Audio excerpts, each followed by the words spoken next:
helping you through your afternoon with the finest chat and the best in music. 91.8 Hayes FM.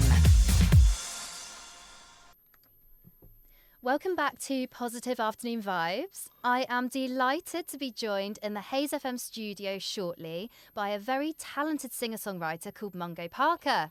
His first album, Life Rolls On By, was released in December 2019, and it's effectively a portrayal of his life as a young man, charting his loves, losses and disappointments. He has a new single which is due to be released next month, and I can't wait for him to join us here in the studios to discuss what exciting ventures are in store for him in the future. But first, here's a song from his latest album which I absolutely love. This is Always Bring the Sunshine.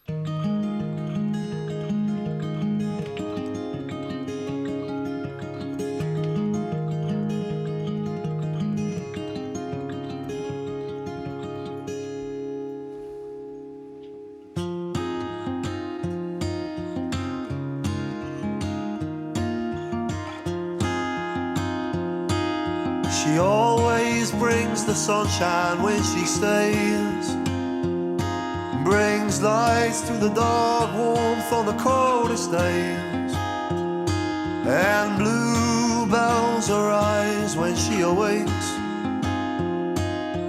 Daylight, how it shines from her face, and she always brings the sunshine when she stays.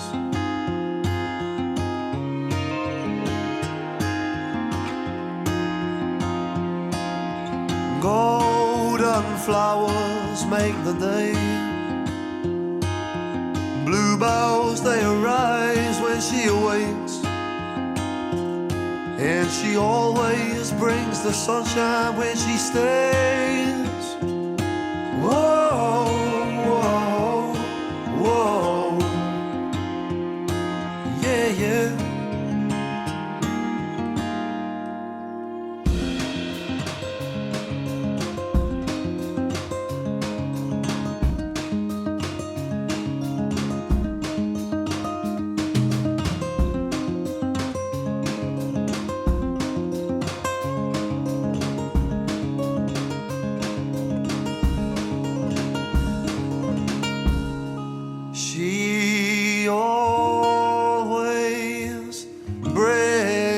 Sunshine when she stays, brings lights to the dark, warmth on the coldest days, and bluebells her eyes when she awakes. Daylight, how it shines from her face, and she always brings the sunshine when she stays. Whoa, whoa, whoa, yeah, yeah.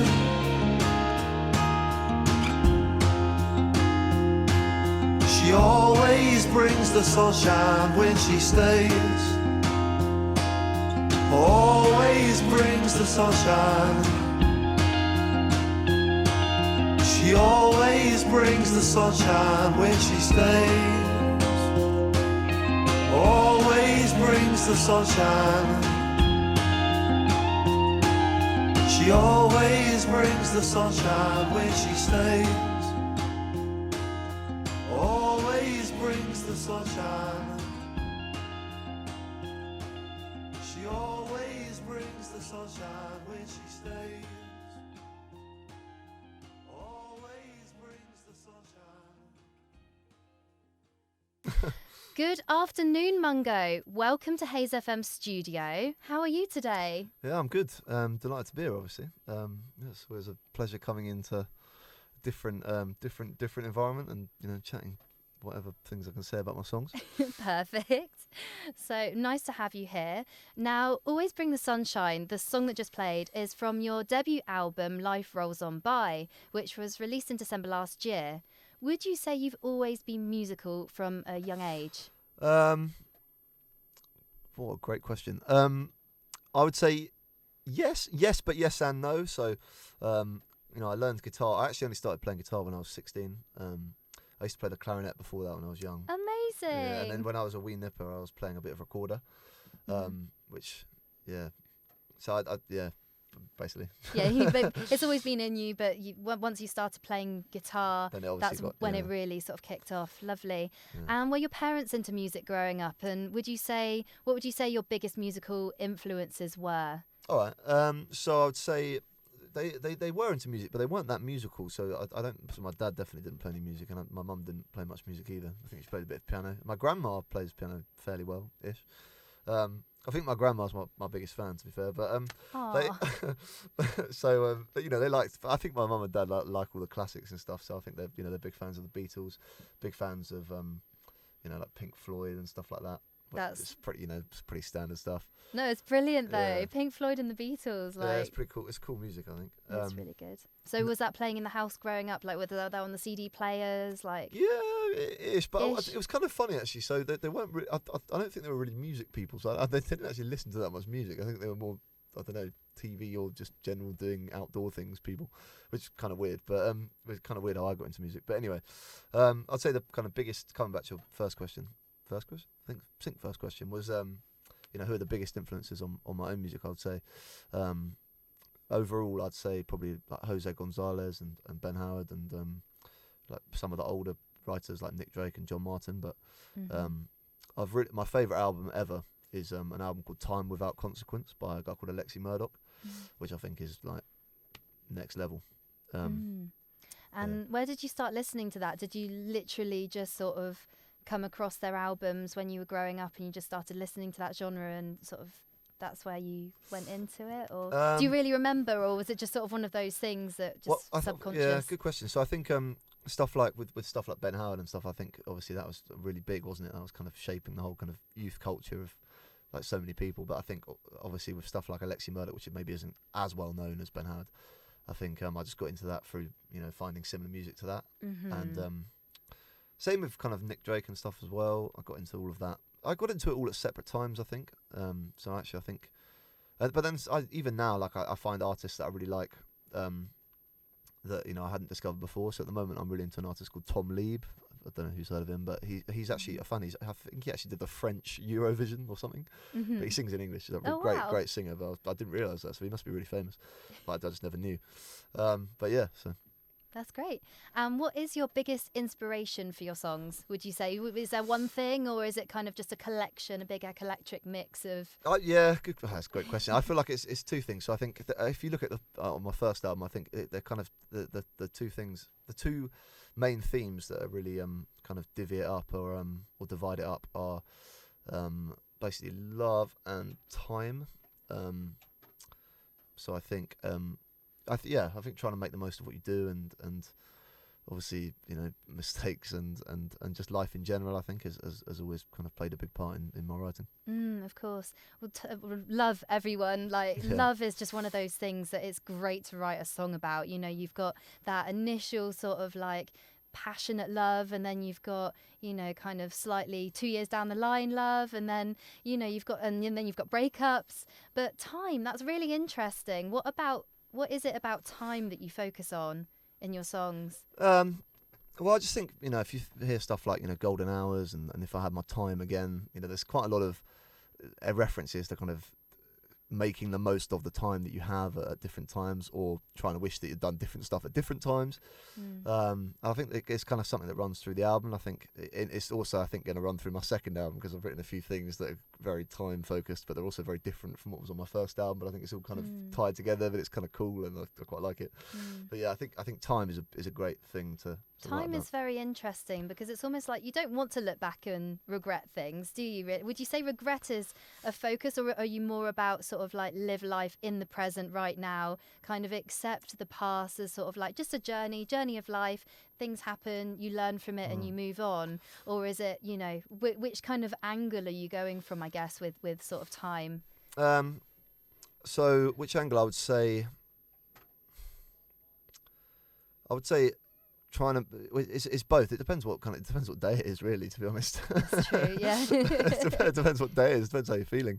It depends what sort of mood you're in. If you're reflective, or if you're kind of, what's the opposite of reflective? Pensive? onlooking. Yeah, pensive. I like that. Yeah, something like that instead. So yeah, I guess there's my answer to that. Great. And if you could collaborate with one artist or band, past or present, so you could be talking sort of Queen or Led Zeppelin or anyone, who would it be and why? Okay, well now you've changed the game. You've really changed the game. I have. I've really changed the game here. Because if you allow the past to come into it, then there's some real people you can knock about with. Mm-hmm. So I feel like in the present, this is going to sound really weird, but this is going to sound really weird because he writes music that's really different to mine. But I'd really like to collaborate with a guy called Jordan Rakai, but I don't know, as in he's really famous now. Actually, his music's amazing though. It's not really. It's very different to mine. It's not really. I suppose there's elements of kind of folky stuff in what he writes, but there's also massive elements of kind of like rhythm and blues and proper kind of jazz in his kind of music. But it's really cool, and I think that would be cool. I think. And another one, weird one. I think. I feel like in terms of collaborating, it's always difficult to kind of know what would happen. But I think in his heyday, not now, I don't think necessarily, but I think in his heyday, I'd love to sit there with Paul McCartney and try and work out kind of I just in his when he was at his peak, when he was writing the White Album, I think just on a digress here, but I think what's so interesting about the White Album as an album, the Beatles album, is that it's basically Lennon and McCartney trying to outdo each other, but actually so much of their best material is on that work. That's so true, yeah, because you hear one person doing something and you're like, and it's branded as the Beatles, but really it's actually just a rival between the two, or some of the two best writers who ever lived. But yeah. That's great, cool. And so you're very, very honest with the fact that you were fired from one job in 2018 and made redundant from another one, such bad luck, in 2019. But actually, it appears to have paid off and maybe actually done you a favour in the long run. What gave you the final push to pursue music over going back to anything else? Yeah, again, good question. I would say, one, I was so bad at the corporate side of things that I basically worked out I couldn't really do anything else. That was the first thing, and number two was that no, that's the first thing I think to say, and then the second thing to say is I think I found it. I think it's all about input and output, isn't it? If you put loads of input into something, you're going to get good output from it. And I think for me, if you're in a corporate job and you like it, then great. But if you don't like it, you're putting all your input into something that you're not going to like, and so you're never going to get the right output. Or you're putting half your input in, which is definitely not going to get the right output. That was definitely one of my problems. But so it doesn't work. And I think also just generally my behaviour in corporate jobs has not been the best. So I think that just stuff like that really. I think I just don't think I'm cut out for it, to be honest. So. Well, clearly it just wasn't. It wasn't. What's the word? It just wasn't exciting to you, was it? No, it was. Yeah, it was like watching paint dry. But then that's something I thought was so boring about it as well. Just cold calling people is so boring. Oh, bless. Well, it's quite exciting at the start. Actually, it's quite exciting at the start. But it's exciting at the start. But then, when you start doing it all the time, you're doing the same thing every day, trying to read off some boring script, and then you memorised it. And you're like, this is so sad. It was definitely not for me ultimately. So were you going back home from your job and picking up your guitar and just sort of sat there in your house just thinking, this is really what I want to do, this is really my passion? Yeah, I mean, I kind of knew it was that passion and I really wanted to do it, before, but I think I definitely wasn't good enough and writing good enough songs that for that to have been worthwhile. So being honest, I think that was something that changed, I think, over time. But yeah. Great. And have your friends and family been supportive throughout this whole process, job changing, all of that? Yeah, fairly supportive. I think it's just it's one of those things. I think you got to basically get the results and work hard, and then you bring more people on side. But that's the reality of life, isn't it? I guess that's how true. It gets yeah. exciting, isn't it? So, once you start seeing results and people can see that results are happening, that's when people go, oh, okay, I can see this going somewhere in the future. Yeah, exactly. Rather than just a pipe. Is it pipe dream? Yeah, well, whatever it's called. Yeah. I know what you mean. But exactly, that's definitely. I think that's definitely something to be said. And I think, as you kind of. There's always people who love what you do at the start, and then those people make it possible for more people to kind of join you. But that's. Yeah. I think it's a bit of a kind of exponential curve, really. Actually, I think there's a kind of tipping point where suddenly everything starts to swing in your favour, and the universe starts to conspire with you. If you put enough input in, obviously, that's it's all about the input-output rule. But that's that's the all game, the I think. stars align. Well, yeah, I mean, but you've got to make the stars align. The stars don't align in your favour without you trying to Putting tip the the effort stars in. in your way. That's how the world works. Well, from what I've seen, I mean, I'm not arrogant enough to sit here and say I know how the world works, but that's something that I think I think That's what I, that's that's what my you've seen in principle. your life. Yeah, exactly. That's what I've seen in my own life. I mean, yeah. Great. And what would you say is your favourite song of yours so far, and why? If you're allowed a favourite song as an artist. I think you've got to have one, don't you? I mean, obviously, it sounds like I've thought about it a lot, doesn't it? But I would say. So I might slightly cheat here because I'd say my favourite is the one I've just written, but every writer will always tell you that the best song they've ever written is the last one they've written, and they're not judging it objectively. Is basically the problem. Although I do actually really, really like it, and I don't usually like them this much. But I would say my favourite of the songs that you can hear that are out. So my favourite of the songs on the album, I would say, it's quite difficult. I'd probably say it's Your Eyes actually, just because it's quite simple. It only uses major chords, which is a challenge in itself to write a song like that. But yeah, I think at the time I was kind of really trying to challenge myself as a writer, and then straight after that I wrote If I Had My Time Again, which again is completely different from Your Eyes. But again, and that's obviously it's completely different because I was on a real kind of vibe of trying to challenge myself and explore kind of other things and just get into different stuff, and that kind of took me in cool and wonderful directions, really. And Your Eyes, was it written, I'm guessing it must be written about someone's eyes. Are you able to, like, maybe not who it is exactly, but is it written about someone? Is there an inspiration? Yeah, so it's actually all written about a memory from trying to, basically realising that you're falling in love with everything about someone, but that this is not a good idea. It's basically the idea. So like, those eyes that keep on shining through, but then at the end, like, but I love the way you move, but I don't want to fall in love with you. That's the kind of problem. So it's like this perennial dichotomy running through the whole song, which I think is kind of cool. That's so interesting. Yeah, it's like I like the look of this person, but but you don't want to fall in love. But you that's don't want it. to fall in love. Because you know what it will bring, and it's bad. But yeah, basically that's it's a very simple song, to be honest. I think it's kind of annoying actually, because whenever I play my other songs to my grandma, she always says, play that other one again. It's like, I've played you it 3 times today. Like, it's just boring. You just need to set something up on a loop of that song. Yeah, well, yeah. Eventually she'll get bored of it, right? If it goes again and again and again. Yeah, I mean, I'm not sure what kind of market Spotify has for the over 80s, but they need a simplified version, don't they? Yeah, maybe, I don't know. I guess. But to be fair, I guess a lot of those people probably still buy vinyls, so they're keeping musicians alive since forever, really. So I tell you what, I still buy vinyls. I do. Like, if there's a band that I really like, I'll buy their vinyl. Yeah, well, exactly. Yeah, put fair. it on the player. Well, there you go. But anyway, I think we need to listen to this song now, if that's okay. Now, we've spoken loads about it and preempted it. Stay with us. Mungo is not going anywhere, and we'll be discussing how the rest of the 2020 is looking for him, his plans for the future, and what advice he would give to young aspiring artists after this beautiful number.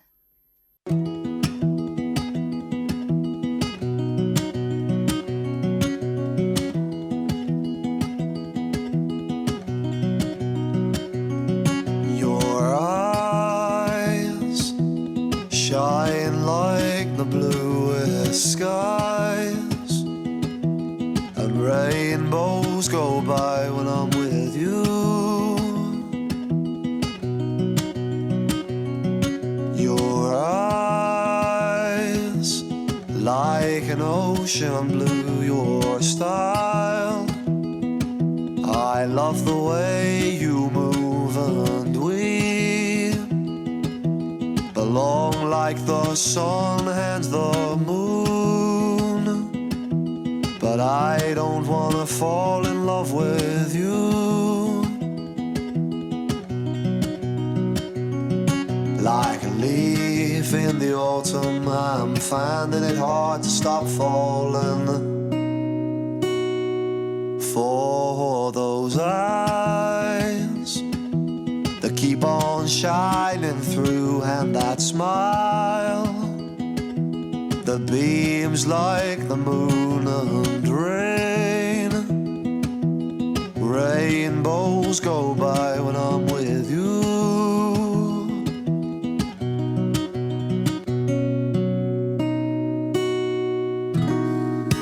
And we belong like the sun and the moon, like the waves rolling through the ocean blue, like sapphires and all the other pearls that bloom. And rainbows go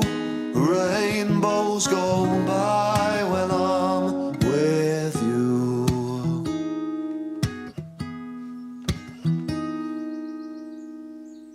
And those eyes shine like the bluest skies, and rainbows go by when I'm with you. And I love the way you move, but I don't wanna fall in love with you. But those eyes, they truly are so blue. No, I don't wanna fall in love with you.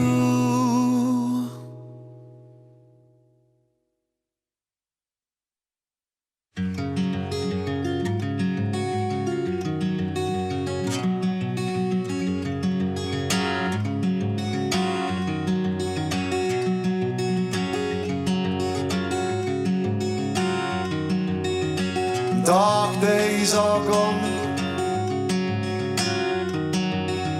nights are short and warm, and the days are bright. Long hours in sunlight, as red skies fall back to summer light.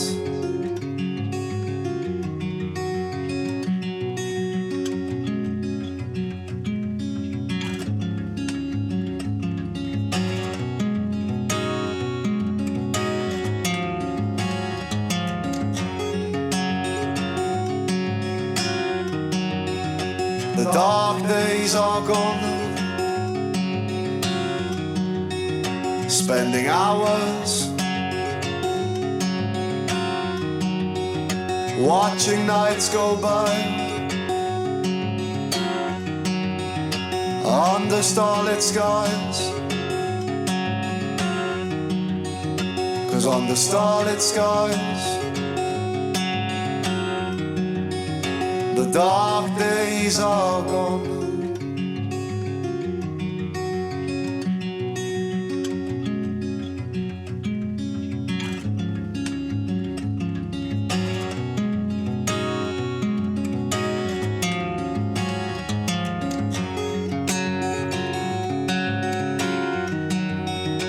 Dark days are gone, watching nights go by. And as the clocks unwind, the morning shines, and the dark days are gone. Dark days are gone.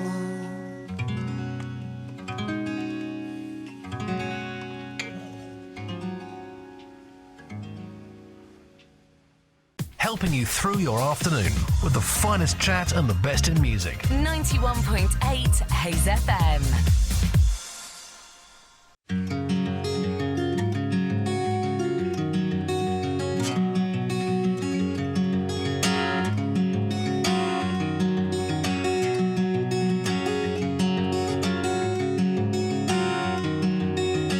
Dark days are gone, nights are short and warm, and the days are bright. Long hours in sunlight, as red skies fall back to summer light.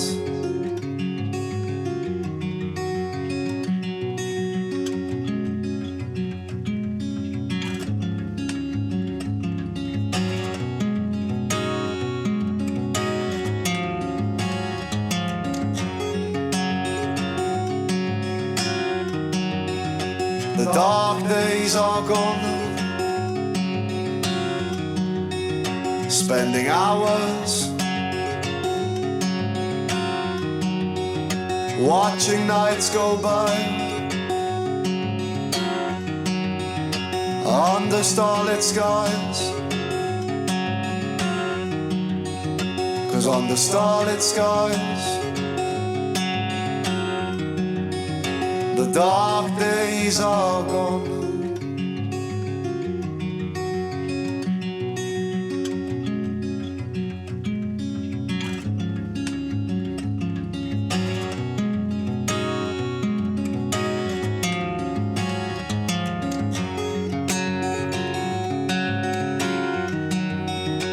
Dark days are gone,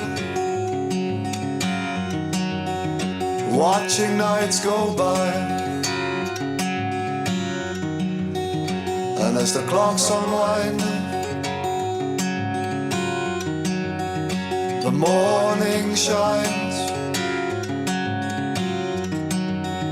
and the dark days are gone. Dark days are gone.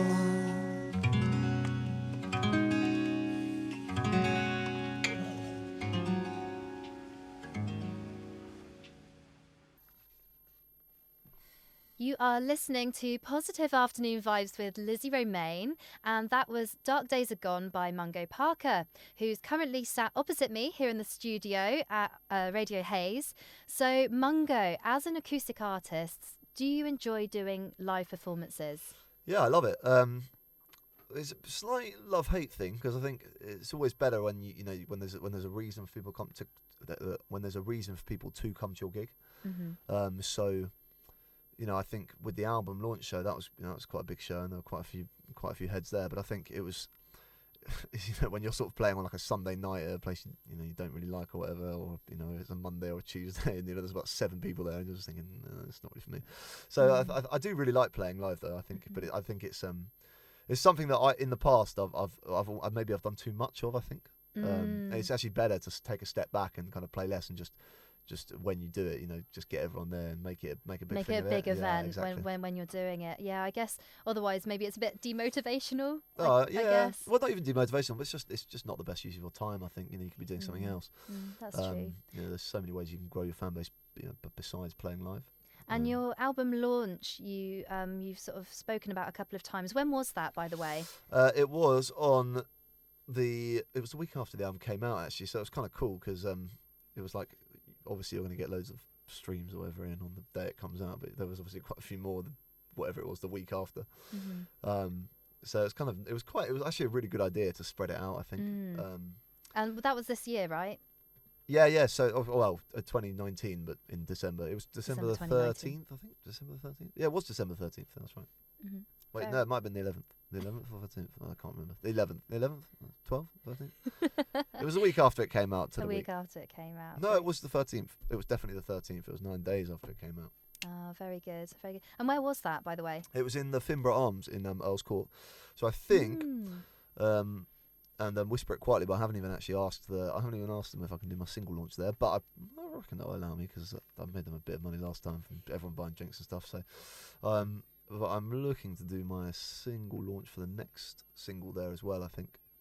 Probably. Because it's quite near my house, and there's not, it sounds weird, but in kind of Richmond or Sheen where I live, there's kind of a family area really. There's not really much going on, so you kind of have to trek a bit to Fulham or Chelsea or whatever to find anywhere where you could do that.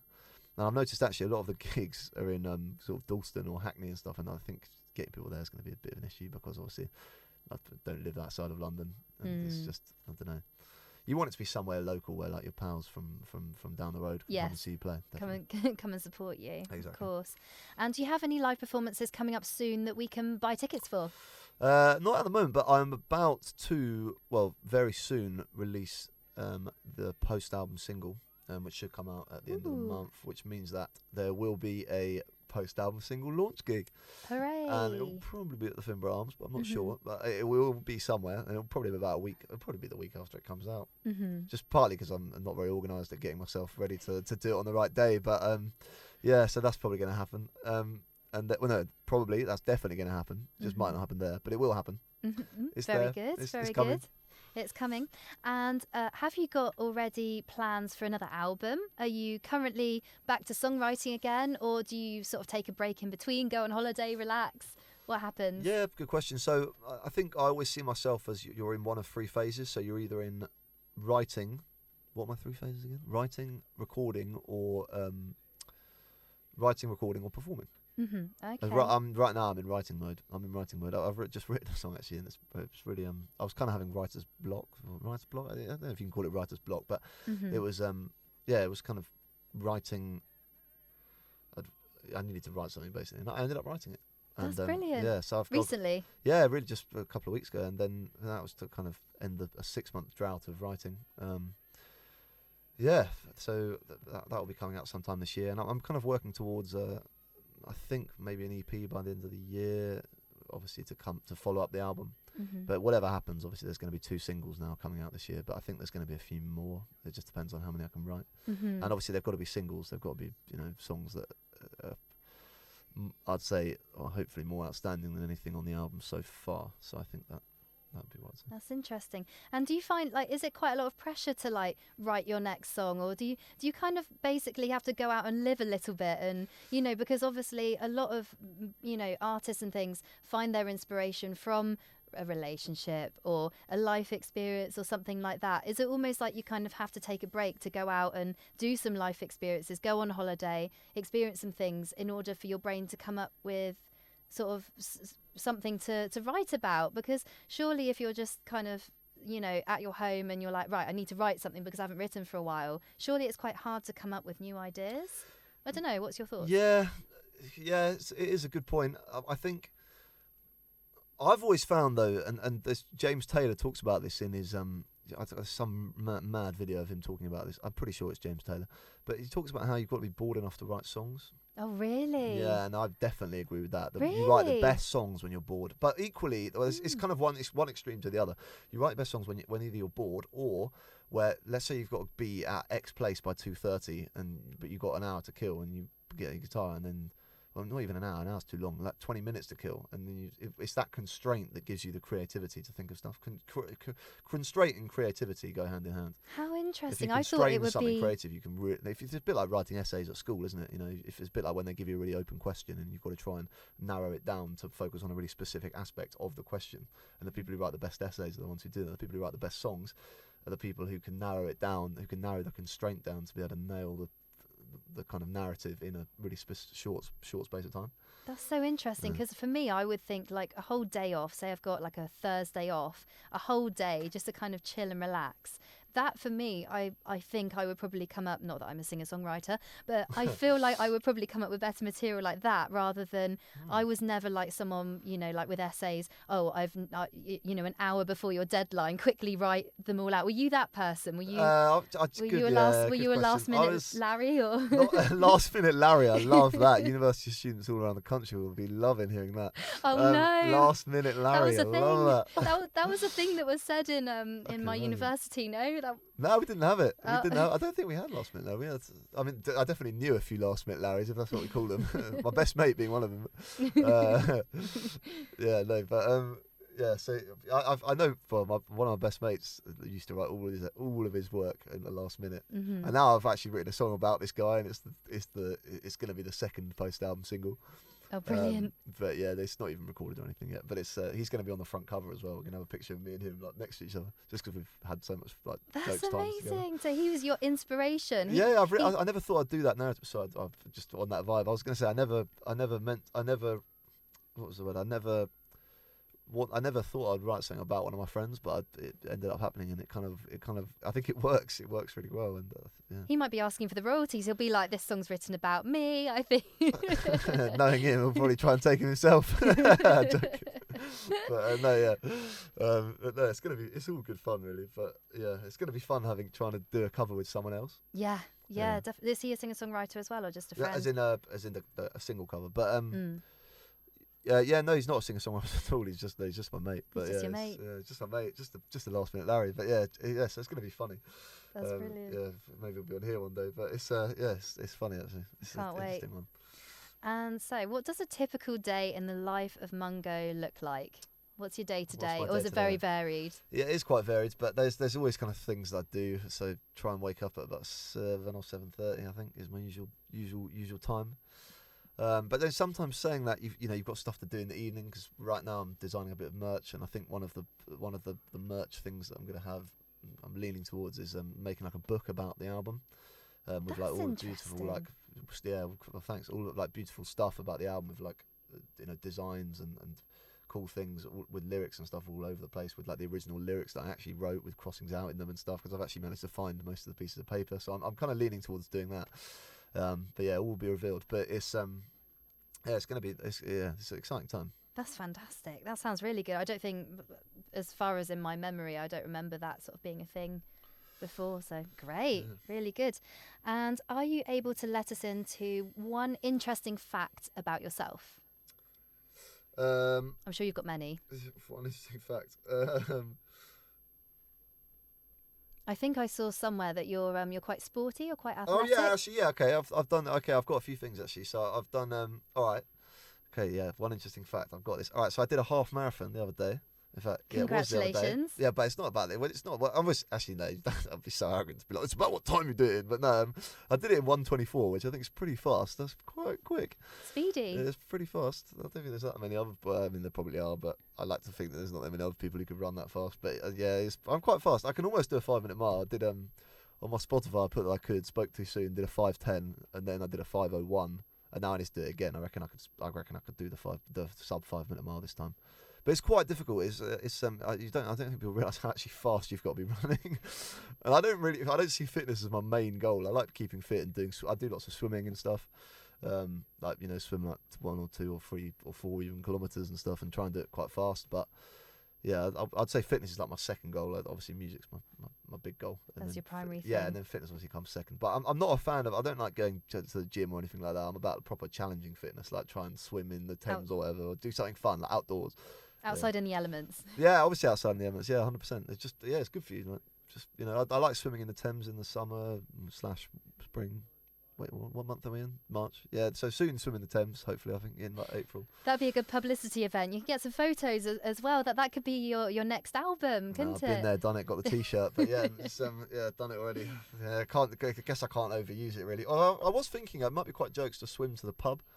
Oh, that would be good. There's loads of pubs in Twickenham. You can Useful. actually swim there from my dad's house. But I'm just thinking, can you swim back after a couple of beers? Probably not best advised. Probably not the best advice. Yeah, no. I mean, I'll probably do it, but I'm just thinking it might not be the best advice. I just kind of want to do it for the challenge, really. But yeah, I'm not sure if it's that sensible. But maybe I'll have coffee instead. No. That's it. And what advice would you give to other young aspiring musicians out there, perhaps now sat at an office desk, a bit like yourself, where you were a few years ago? What are the first steps? Well, a few months ago. A few months ago. That's right.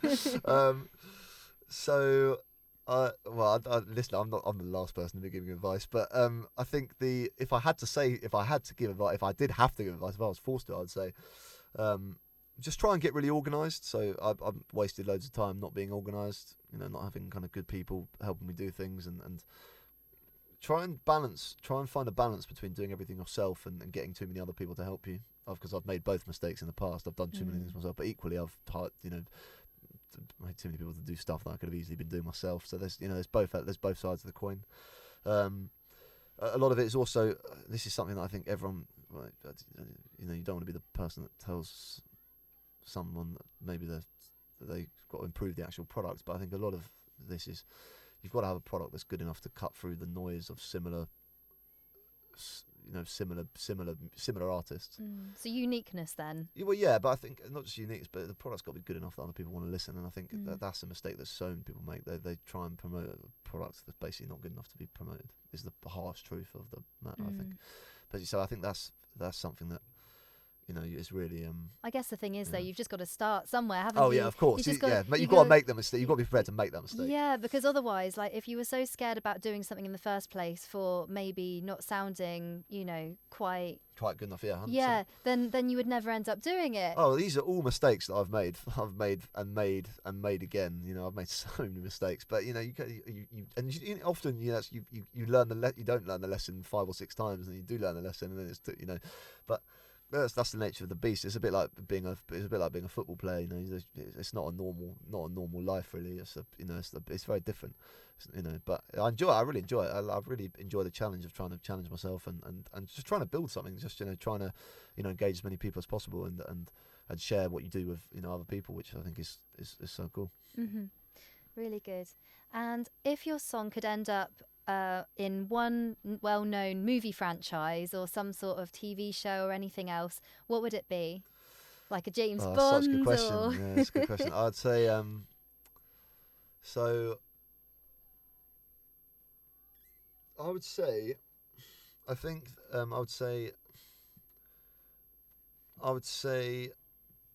I could kind of see it I could see some of the songs earlier on in the album.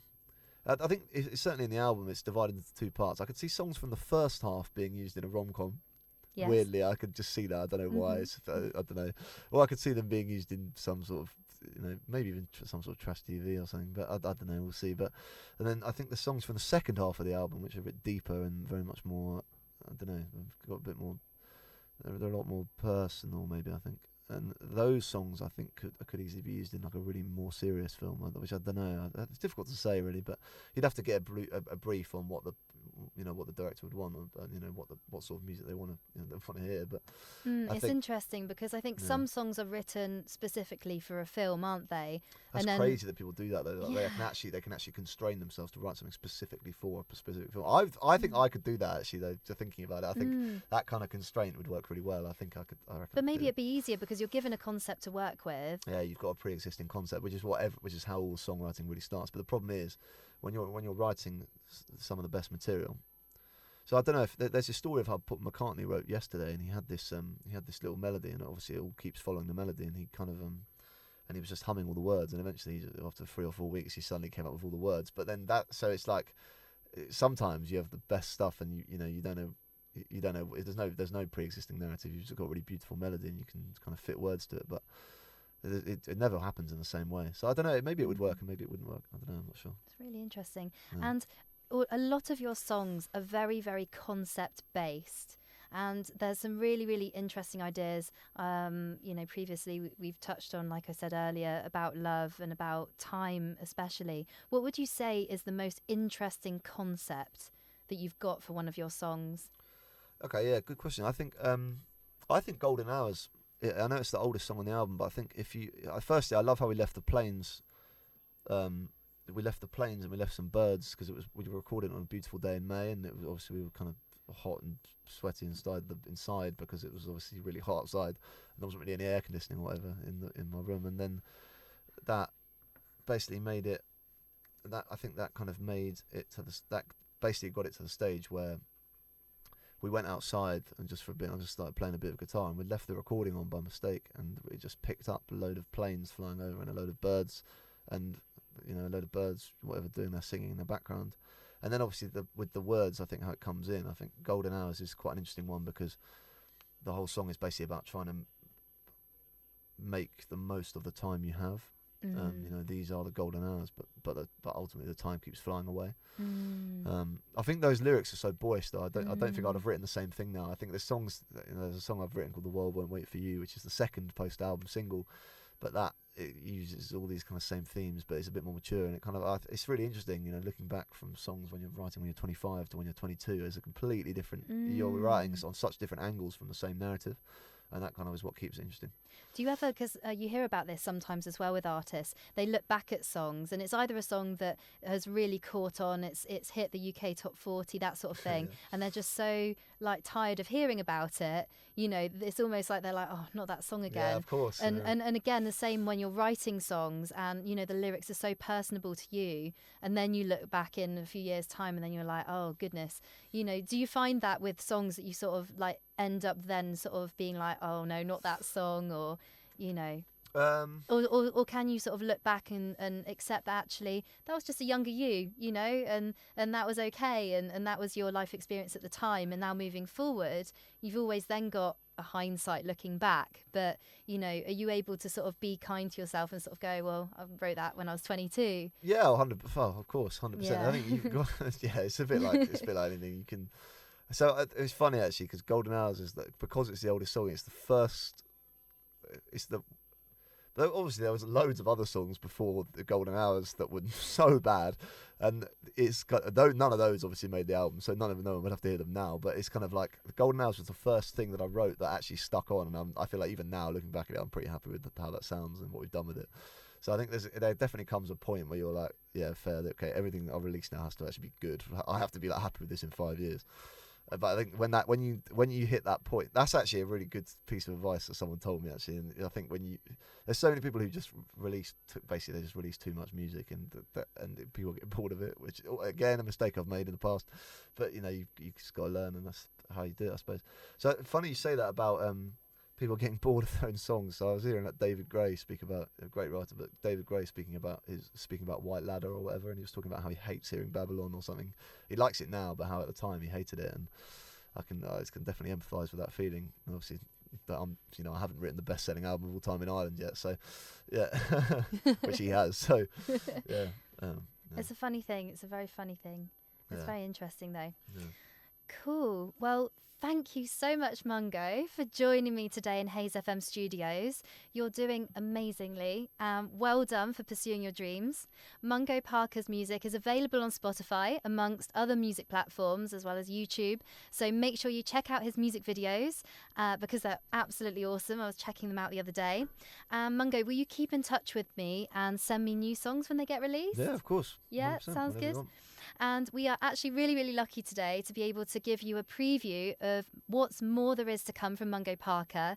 So I'm now going to be able to play a pre-release of his song Shining Away. And you were happy for this today? Yeah. Yeah. No, do it. Which is due to be released later this year.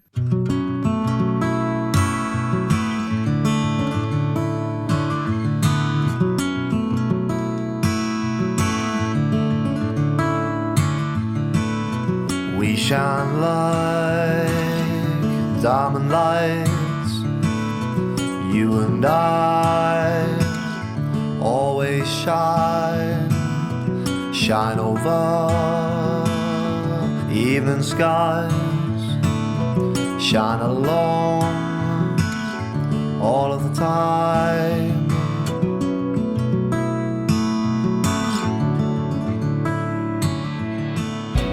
Days like this feel so fine when you're here with the way you shine, and I feel so free, I feel so wild when you're here with me anytime.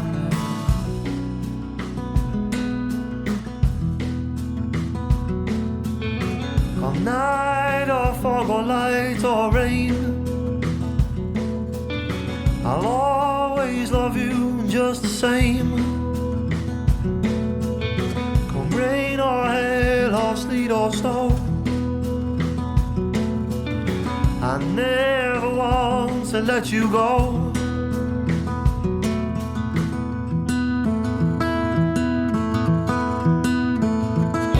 Shining away, all the two of us here, making the days feel like the years, and it feels so great when we just shine, when we shine along for the whole of our lives.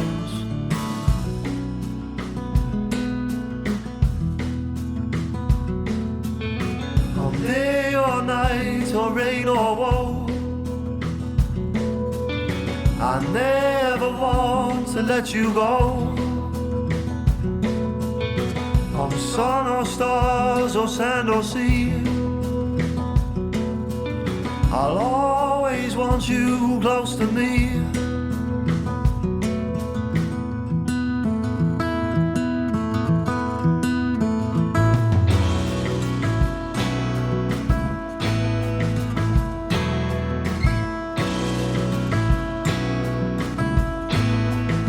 I love the way that we shine today. We let nights melt away, and as daylight breaks, or sun starts to fade,